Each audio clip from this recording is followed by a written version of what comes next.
Dari Sayyidina Abdullah bin Mas'ud radhiyallahu ta'ala anhu qala, beliau berkata, qultu, aku bertanya, ya Rasulullah, ayyul amali ahabbu ilallahi ta'ala?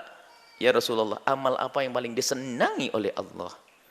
Begitulah sahabat Nabi kalau tanya ini pertanyaan to the point begitu. Yang paling, nah ini apa yang paling dicintai Allah? Nanti aku akan kerjakan itu. Dikatakan as-salatu ala waqtiha. Itu riwayat yang ada dalam Bukhari dan Muslim. Bukan as-salatu fi awwali waqtiha, bukan. As-salatu ala waqtiha. Salat pada waktunya. Ya. Kemudian para ulama waktu menjelaskan salat waktu yang pertama adalah waktu fadhail, adalah untuk segera terbebas dari beban kewajiban. Artinya tidak harus orang memaksakan sholat di awal waktu begini. Kalau dalam kesibukan boleh ditunda sedikit demi kepentingannya. Yang penting jangan keluar dari waktunya. Jangan sampai keluar dari waktu. Pilih yang tepat untuk Anda sholat berjamaah. Bukan mendengar adzan langsung bingung untuk ini. Akan tapi sebaiknya memang di dalam fikih Syafi'i kan dijelaskan ada waktu yang pertama adalah waktul fadhail. Kemudian waktu ikhtiar, waktu jawaz, waktu jawaz bila karoha, sampai waktu jawaz bil karoha, waktu tahrim, waktu udhur, dan seterusnya. Jadi waktu fadhail, waktu utama itu menunjukkan ada kerinduan. Tentunya bagi orang nggak punya kesibukan dan sebagainya, dan tidak ada ikatan dengan orang lain. Anda duduk nganggur, tidak ada. Dengar suara azan, hendaknya bergegas dong, masjid kok. Maka sini ala waktiha, bukan fi awali waktiha. Tapi kalau Anda di kantor misalnya, duhur jam setengah 12. Ya kan?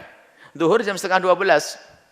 Kantornya kan diberi istirahat jam 12. Jangan sok pengen sholat langsung bubar. Nah ini sholat dipanggil oleh Allah. Lah ini Anda ngerusak kantor nanti. Alasannya apa? Ini enggak. Bukan, Anda ditunda sedikit untuk sebuah kepentingan, boleh. Baik seperti itu. Cuman tidak dipungkiri, kalau Anda bisa sholat di awal waktu istimewa. Karena apa? Anda bisa segera ngerjakan yang lainnya. Anda terbebas dari kewajiban. Takut nanti mundur ada kesibukan yang lain. As-salatu ala waktiha. Ini sholat pada waktunya. Kemudian dilanjutkan. Qultu apalagi? Thumma ayyun. Apalagi ya Rasulullah qala birrul walidaini, berbakti pada orang tua. Sholat yang pertama. Ini sholat kan hubungan dengan Allah langsung. Dat yang maha agung. Kalau dia malas-malas baik dengan Allah, dengan yang lainnya pun susah. Kemudian birrul walidaini, dianggap birrul walidaini sebagai amalan ibadah yang luar biasa baik. Setelah urutannya sholat. As-salatu ala waqtiha. Urusan dengan Allah. Urusan dengan Allah, itu macam-macam kan, bisa berzikir, bisa berpuasa, bisa ini dan sebagainya. Tapi disebut as-salatu ala waqtiha, sholat. Paling tinggi tingkatnya. Kedekatan kepada Allah. Seorang hamba dengan Tuhannya. Artinya memperbaiki hubungan kita dengan Allah. Kalau sudah bisa melakukan sholat, yang lain akan mudah. Sholat itu enteng berat. Kalau dilihat dari pekerjaan sholat itu enteng. Seorang bisa sholat, kalau bisa seorang melakukan sholat berdiri kalau mampu kok. Nggak mampu boleh duduk. Nggak mampu duduk boleh baring. Nggak bisa baring boleh telentang dan seterusnya kok. Nggak ada air pun bisa tayamum. Mudah. Bahkan bagi orang sehat pun di saat berdiri pun tidak ada apapun di tangannya yang dijinjing. Di kepalanya pun tidak menyunggi, tidak memikul apapun di pundaknya.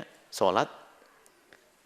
Tapi biarpun dia adalah tukang yang keker, bisa ngangkat semen 40 kiri kanan ke tempat yang jauh, belum tentu bisa melakukan sholat kok.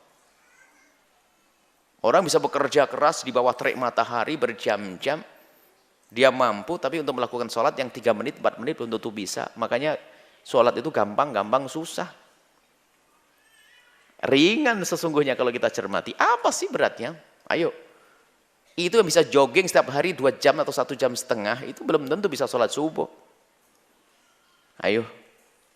Jogging itu olahraga, mirip itu, banyak rukuknya, kayak ruku adek ini mudah. Tapi belum tentu bisa sholat subuh. Lihat. Karena memang sholat ini luar biasa besar di hadapan Allah. Pahalanya gede. Tapi susah orang melakukan sholat. Orang melakukan sholat berat. Sehingga kalau sudah orang bisa melakukan sholat dengan lega, melakukan ibadah yang lainnya dengan mudah nanti.